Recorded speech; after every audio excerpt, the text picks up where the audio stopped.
Sebelum mulai, jangan lupa like, share, dan subscribe. Kali ini kita akan belajar tentang rukun iman. Rukun iman. Rukun iman ada 6. Rukun iman pertama, beriman kepada Allah. Kita harus beriman kepada wujud Allah. Beriman kepada rububiyah Allah, yaitu meyakini bahwa Allah adalah satu-satunya Rabb yang mencipta, pemberi rezeki, pemilik, dan pengatur alam semesta. Allah satu-satunya yang berhak kita ibadahi. Segala ibadah hanya boleh ditujukan hanya untuk Allah semata. Beriman kepada nama dan sifat Allah yang ditetapkannya untuk dirinya dalam Al-Quran dan Sunnah Rasul, tanpa melakukan tahrif atau diselewengkan, tanpa ditaktil atau penolakan, tanpa ditakyif atau menyatakan hakikat, dan tanpa ditamsil atau memisahkan dengan makhluk. Rukun iman kedua, beriman kepada malaikat. Malaikat adalah makhluk gaib. Malaikat diciptakan dari cahaya. Malaikat tidaklah makan dan minum. Beriman kepada nama-nama malaikat yang kita ketahui dan yang tidak kita ketahui, seperti Jibril, ditugaskan menyampaikan wahyu kepada Rasul. Malaikat Mikail, ditugaskan mengurus hujan dan tumbuhan bumi. Malaikat Israfil ditugaskan meniup sangkala. Malaikat Malik yaitu malaikat penjaga neraka. Ridwan yaitu malaikat penjaga surga.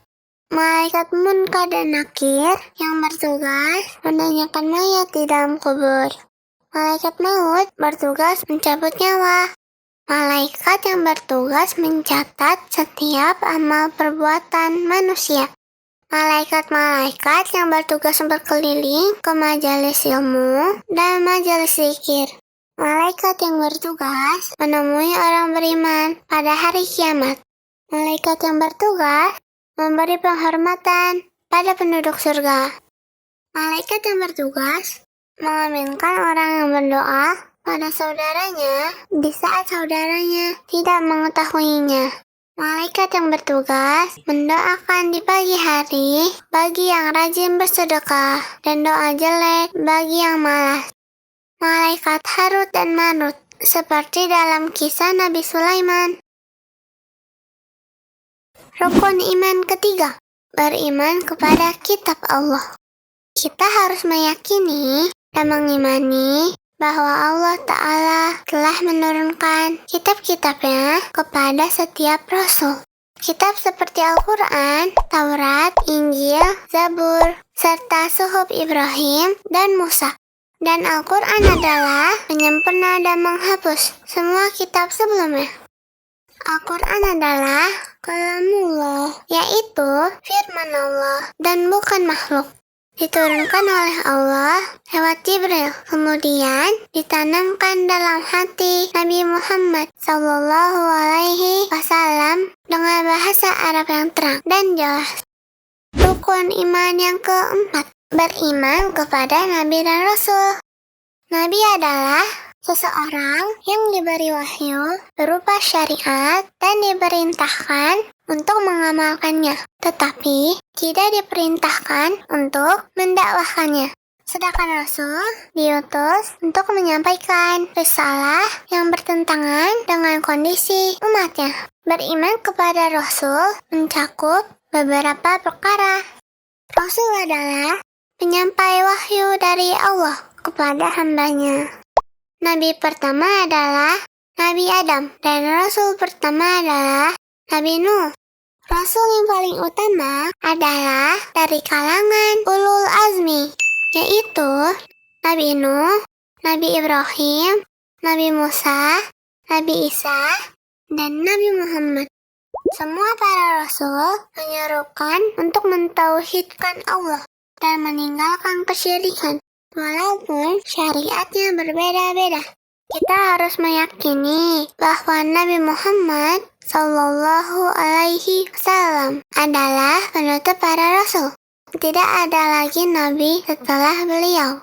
Nabi Muhammad adalah penghulu para rasul, yaitu rasul yang paling utama, pemegang kunci pintu surga pertama kali, dan umat Nabi Muhammad yang pertama kali masuk surga. Rukun iman yang kelima, beriman kepada hari akhir, beriman bahwa kiamat akan terjadi, beriman akan adanya nikmat dan siksa kubur, beriman kepada tanda-tanda hari kiamat seperti munculnya Dajjal, datangnya Imam Mahdi, turunnya Nabi Isa bin Maryam, keluarnya Ya'juj dan Ma'juj, keluarnya Dabbah atau binatang, dan terbitnya matahari dari barat. Beriman kepada ditiupnya sangkala, syafaat, hisab, mizan, atau timbangan, pembagian catatan amal, al-haud atau telaga, as-sirat atau titian, surga, dan neraka. Juga beriman kepada disembelihnya al-maut. Rukun iman ke-6, beriman kepada takdir. Kita harus mengimani bahwa Allah mengetahui segala yang terjadi di alam ini. Segala sesuatu telah dicatat oleh Allah. Apa yang telah Allah kehendaki pasti terjadi. Yang tidak Allah kehendaki tidak akan terjadi. Segala yang ada di alam ini adalah makhluk yang diciptakan oleh Allah Ta'ala. Ada yang hasil perbuatan Allah, seperti turunnya hujan, tumbuhnya tanaman, dan ada yang merupakan perbuatan hambanya. Nah, teman-teman, itulah pelajaran kita kali ini. Sampai jumpa di pelajaran selanjutnya.